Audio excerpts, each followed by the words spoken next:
Okay, like we talked about yesterday, good team win. Thought it'd be a 60-minute game, and it was. And the guys fought to the very end. Plenty to clean up, and that's what you have to do. You can't just say, "Hey, we got to win. Let's move on." There's stuff that we're cleaning up right now as we speak in those meeting rooms, and then we got to turn the page. So as exciting as it was, we got to turn the page when the players walk out the door here in about an hour or so. We are on to the Jets. So that'll be our mentality. But some unbelievable individual efforts yesterday that we're really, really excited about, but really looking to the things that we can improve and clean up and just get better, because we have to continue to get better throughout this season. And with that, I'll take any questions. Thank you very much, Coach. First one will be from Tom Withers.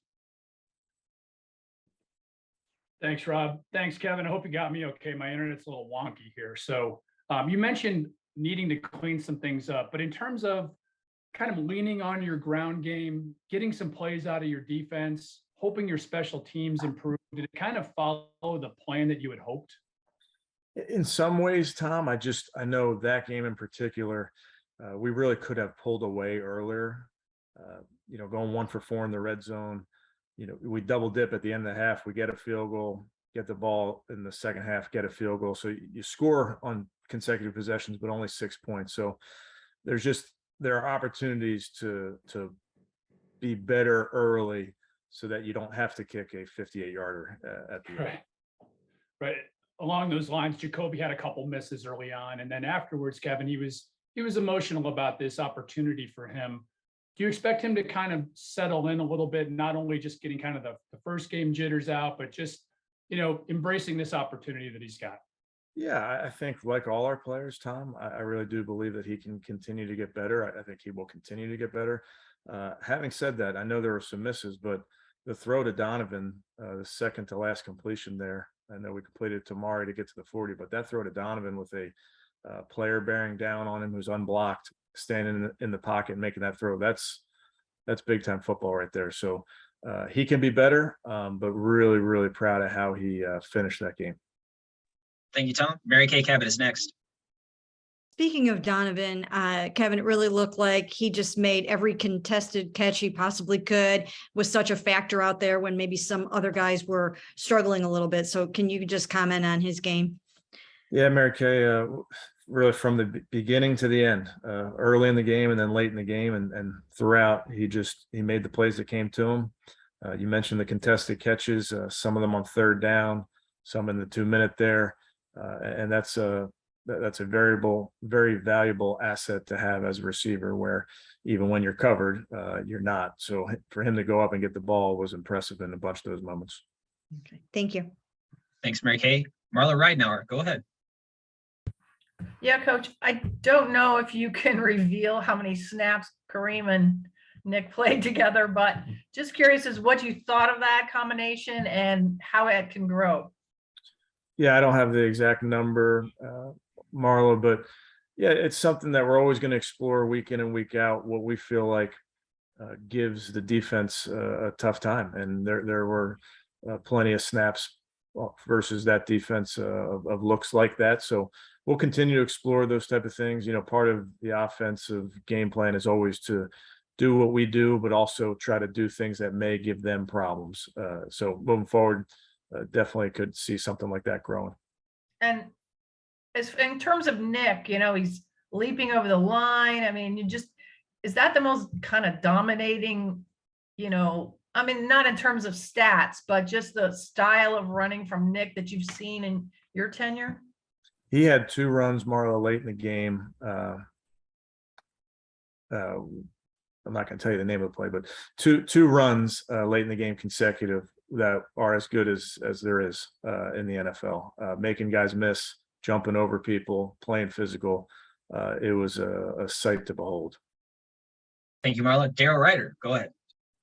Yeah, off of that, Coach, and I think 112 yards of Nick's 141 came after contact. It's something that he does on a regular basis. Just how impressive is that for a back to be that consistent when it comes to production after contact? Yeah, I think it's one of our philosophies and things that we harp on constantly with the players is, you want to block these things up perfectly, and you want to give the runner a clean hole and that type of thing. But there are plenty of dirty runs, and they occur because the defense is pretty good and they're trying to stop the run. So for us, mentality wise, when we are running the ball, we want to finish our guy. We want our guy, just eliminate one guy. You eliminate one guy, and even if that means we're leaving our runners one to make a miss, we have confidence that they'll do it. When it's blocked perfectly, I think about the Kareem's run. His touchdown was blocked really, really well, read it really well, got through the first and second level of the defense and scores. And then you got moments where they know we're running it, and it's messy in there, and there's bodies all over the ground, and these guys are jumping over people. So again, the guys work really hard, and I think it does give the O-line, the tight ends, the wide receivers, it does put in their mindset that they just got to finish their man. I know miscommunication happens defensively. You had two big ones yesterday that led to points, obviously that 75-yarder and then the one right before McCaffrey's touchdown run. It's something we saw last year too, where there were mix-ups. And granted, last year you had so many moving parts in that secondary. After going back looking at the film, what happened on those plays, and how do you clean that up? Yeah, that was really disappointing because we played really, really good defense yesterday, and to give up 75 yards and 50 yards, and even on the fumbled snap, and then they pick it up and get 28 yards. That's a lot of yards on 3 plays. And those were just, moments for us just not doing our job. And yes, there are miscommunications, but those type of things should not happen. And we'll get it fixed. Thanks, Darryl. Let's go to Fred Greetham. Hey, Coach, you talked about Jack Conklin hitting all the benchmarks. What happened between Friday and did he have a setback or? Yeah, no That's setbacks. fine. He's close, Fred. He's really close. Felt like he was close for this game, but just going to continue to make smart decisions with the doctor's input, with Jack's input, moving forward. What about James Hudson stepping in? Seemed like he did pretty well.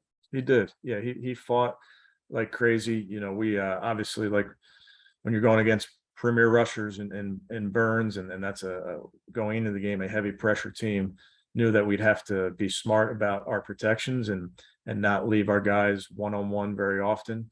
But when we did, they did a nice job. We took 1 sack on a first down play. But other than that, was pretty clean, and Jacoby made some plays from some loud pockets. Appreciate it, Fred. Ashley Bastock is next. Hey, Kevin, a couple offense questions for you. And on that first drive, you guys had to burn that early timeout. It looked like there was maybe some confusion with guys lining up. I guess what happened there, first of all? Yeah. Ultimately, I think, Ashley, we need to do a better job from the sideline to the huddle communicating. It felt like a game 1 drive on the road. It felt like a lot of guys were pressing or not getting in the huddle or not hearing it exactly. So I think at home that solves those issues a little bit. But for me and for us, it really goes back to the preparation and the practice and making sure that you're on point. And then I know Anthony, I think it was the second to last drive of the game, had that really nice 19-yard catch. I guess how much it seemed like it was a concerted effort early to give him some easier looks, maybe like on the ground and getting him involved in different ways. I guess, was that kind of the goal with him, so he could, kind of similar to the way you talked about Cade, get his confidence going early? Not really. Honestly, actually, just a normal game plan for us. We have a ton of confidence in Anthony. Thanks, Ashley. Let's go back to Tom Withers. Thanks, Rob. Coach, anything else on the injury front? No. Okay, good. And have you guys had Cade York's leg tested at NASA yet? I'll check with Dobbsy, but not that I know of. Hey, but last week you cautioned me that this is just a rookie, but that's a big moment for him yesterday in his first NFL game to come through. What do you hope that he gains from that kind of an experience?